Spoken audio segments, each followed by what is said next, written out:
అందరికీ నమస్కారం. అయితే ఇయ్యాల రేపు మనం వరి నాటు పెట్టిన కాంచి వరిసేను కోసేదాకా రసాయన ఎరువులు లేనిది అసలు పంటనే పండుతలేదన్న.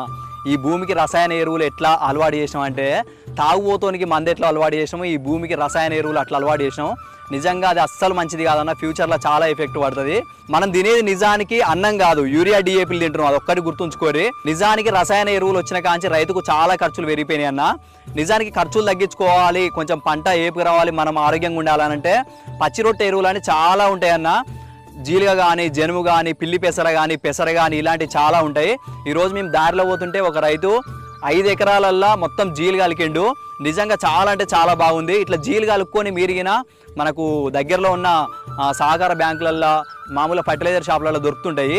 జీలు కలుపుకొని రోటవేటర్ కానీ, లేకపోతే దున్నేటప్పుడు కల్టివేటర్ కానీ ఫుల్ వీల్స్ తోటి కొట్టుకొని దున్నుకొని మనం నాటు పెట్టుకుంటే పంట ఏపుకు వస్తుంది.